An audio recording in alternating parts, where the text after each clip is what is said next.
Oke, langsung aja kita mulai. Pembahasan kita kali ini bakal bawa Anda masuk ke sebuah kisah nyata yang jujur aja jauh lebih menegangkan dari film thriller manapun. Kita bicara soal bertahan hidup, strategi yang super jenius, dan pastinya iman yang gak goyah sama sekali. Dalam literatur sejarah Islam, momen epik ini dikenal dengan nama Ghazwat Al-Ahzab. Ghazwat itu artinya pertempuran, dan Al-Ahzab berarti pasukan sekutu. Nah, mari kita lihat bareng-bareng kenapa peristiwa ini jadi titik balik yang benar-benar krusial. Coba deh bayangin sebentar. Kota tempat Anda tinggal, satu-satunya tempat berlindung yang Anda punya, tiba-tiba dikepung habis-habisan sama 10.000 pasukan musuh yang haus darah. Anda terjebak, nggak ada jalan keluar. Dan parahnya lagi nih, di saat Anda lagi panik ngadepin ancaman mematikan dari luar, sekutu Anda sendiri di dalam kota justru lagi siap-siap buat nusuk dari belakang. Waktu terus berdetak, dan peluang buat selamat itu nyaris nol.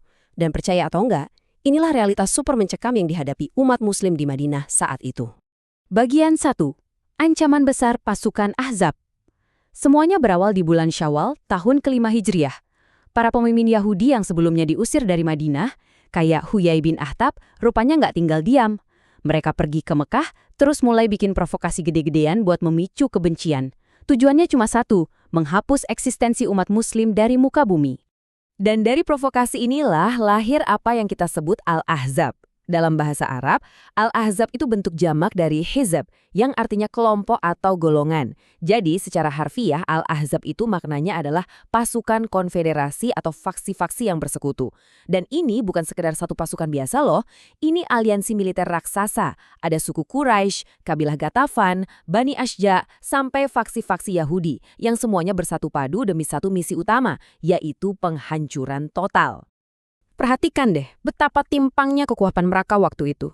Di satu sisi, ada pasukan Ahzab yang bawa 10.000 prajurit bersenjata lengkap di bawah komando Abu Sufyan. Di sisi lain, pasukan Muslim cuma punya 3.000 orang buat bertahan. Poin krusialnya di sini, jumlah pasukan musuh itu bahkan lebih banyak dari total seluruh penduduk kota Madinah saat itu. Udah termasuk wanita, anak-anak, dan lansia loh. Ini benar-benar definisi pertarungan yang nggak seimbang. Bagian 2.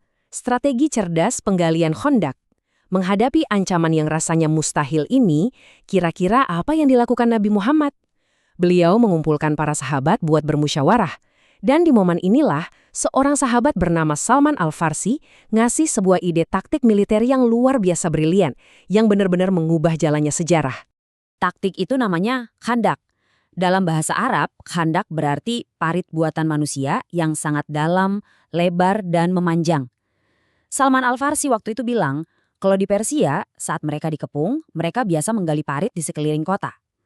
Nah, buat bangsa Arab saat itu, ini benar-benar ide yang sepenuhnya revolusioner dan belum pernah kepikiran. Pasukan berkuda nggak bakal bisa lompat, dan kalau pasukan darat nekat turun, mereka cuma bakal jadi sasaran empuk. Posisi geografis Madinah benar-benar nentuin di mana parit itu harus digali. Madinah ini sebenarnya udah dikelilingi semacam benteng alami. Di sebelah timur dan barat ada Hara, yaitu hamparan bebatuan vulkanik hitam yang tajam banget dan nggak mungkin dilewati pasukan atau kuda. Di selatan ada benteng kuat milik suku Yahudi Bani Quraizah. Jadi satu-satunya celah terbuka yang sangat rentan buat diserang itu cuma ada di sebelah utara. Udah pasti, disitulah Khandaq harus dibangun. Situasinya benar-benar mendesak, pasukan musuh udah di jalan. Nabi langsung ngebagi tugas dengan super rapi. Tiap 10 orang dikasih tanggung jawab menggali sekitar 20 meter. Selama kurang lebih 20 hari, di tengah musim dingin yang menusuk tulang, mereka ngegali tanpa henti. Bahkan, Nabi Muhammad sendiri ikut turun tangan angkat tanah dan mecahin batu karang bareng mereka, sampai debu nutupin badan beliau. Mereka benar-benar berpacu dengan waktu, dan luar biasanya, parit itu selesai persis saat bayangan pasukan musuh mulai kelihatan di Cakrawala. Bagian 3. Ujian lapar dan mujizat. Teman-teman, di balik strategi militer yang hebat ini, ada perjuangan internal yang berat banget. Cuaca saat itu sangat ekstrim, dan suplai makanan di Madinah udah hampir habis. Mari kita slow down sebentar untuk ngebahas kisah-kisah kecil, tapi super menyentuh, tentang ujian kelaparan dan mujizat yang muncul darinya. Suatu hari, ada sahabat bernama Jabir bin Abdullah yang ngelihat Nabi ngikat batu di perut beliau. Buat apa? Buat nahan rasa perih karena kelaparan. Hati Jabir hancur banget liatnya. Dia diam-diam pulang dan minta istrinya nyiapin makanan. Jabir nyembelih anak atau anak kambing yang masih kecil banget. Terus istrinya numbuk syair, sedikit gandum utuh buat dibikin adonan, dan manggangnya di tanur atau oven tradisional. Porsinya ini sebenarnya cuma cukup buat 1 atau 2 orang aja. Jabir terus balik dan bisik-bisik ke Nabi ngundang beliau makan. Tapi coba tebak, apa yang terjadi? Nabi justru manggil semua pekerja parit. 3.000 orang disuruh ikut. Bisa bayangin nggak paniknya Jabir saat itu? Tapi disinilah keajaibannya terjadi. Lewat keberkahan dari Nabi, makanan yang awalnya cuma buat 2 orang itu benar-benar berhasil bikin kenyang 3.000 prajurit yang kelaparan, dan yang bikin merinding, pas mereka semua kelar makan, daging diperiuk sama adonan di oven itu sama sekali nggak berkurang. Asli, ini menakjubkan banget. Bagian 4. Pengkhianatan di tengah kepungan. Sayangnya, rasa lega mereka nggak bertahan lama. Pasukan Ahzab yang 10.000 orang itu akhirnya tiba, dan mereka benar-benar syok ngelihat ada parit raksasa ngalangin mereka. Karena frustrasi nggak bisa nembus dari utara, mereka akhirnya putar otak dan menggunakan rencana alternatif yang jauh lebih mematikan. Huyai bin Akhtab nyusup masuk ke benteng Bani Quraizoh di selatan Madinah. Dia ngebujuk mereka buat ngelakuin gadar. Dalam bahasa Arab, gadar itu artinya pengkhianatan atau melanggar perjanjian secara keji. Dan parahnya, Bani Quraizoh setuju buat gabung sama musuh. Otomatis, umat muslim sekarang benar-benar dikepung dari segala arah. Parit di utara emang nahan musuh, tapi benteng di selatan sekarang berubah jadi ancaman maut. Al-Quran sampai mengabadikan teror psikologi saat itu dengan kalimat wa idzagatil absyaru wa balagatil qulubul hanajir. Mata terbelalak ketakutan, dan hati naik menyesak sampai ke tenggorokan. Kengerian saat itu benar-benar ada di puncaknya. Bagian 5. Taktik cerdik perang psikologis. Di tengah keputusasaan yang luar biasa itu, muncul sebuah titik terang. Titik balik ini datang bukan dari tebasan pedang, melainkan dari taktik perang psikologis yang super cerdas. Dalangnya adalah seseorang bernama Nu'aim bin Mas'ud. Dia ini berasal dari pasukan musuh, tapi ternyata diam-diam baru aja memeluk Islam. Nu'aim mendatangi Nabi dan menawarkan bantuannya. Nabi pun ngasih dia instruksi yang luar biasa strategis. Nabi ngizinin Nu'aim buat ngelakuin khid'ah.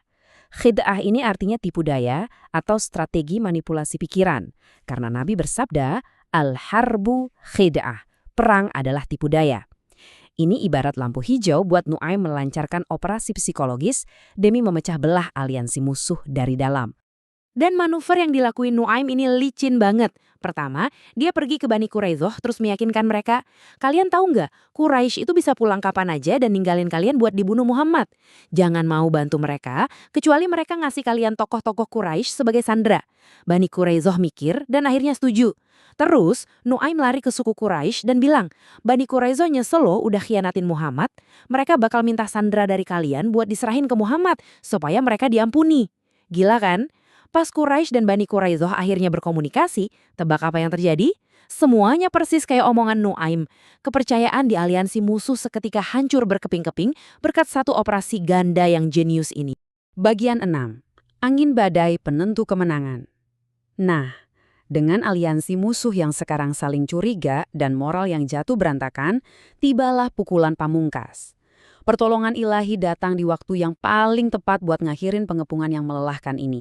Di malam yang pekat, Allah ngirim angin badai es yang luar biasa ganas. Badai ini benar-benar memorak-porandakan kampung musuh. Tenda-tenda kecabut dari akarnya, api unggun mati dan periuk-periuk makanan pada kebalik. Ketakutan campur hawa dingin yang udah gak ketahan, bikin Abu Sufyan akhirnya menyerah. Malam itu juga, Nabi ngutus sahabat Hudzaifah bin Al-Yaman buat nyusup nembus badai es itu dan memata-matai mereka. Hudzaifah ngelihat sendiri kepanikan Abu Sufyan yang teriak-teriak nyuruh pasukannya mundur total. Dan begitu aja, pengepungan pun berakhir. Sejarah ngebuktiin satu hal penting. Kemenangan seringkali nggak ditentuin oleh siapa yang punya senjata paling banyak, melainkan oleh strategi yang inovatif, kesabaran melewati ujian, dan iman yang tetap kokoh meski di titik terendah. Nah, sekarang, saat Anda merasa terkepung oleh berbagai masalah, tekanan, atau lagi ngadepin pasukan sekutu di dalam hidup Anda sendiri, parit pertahanan seperti apa yang sedang Anda bangun hari ini?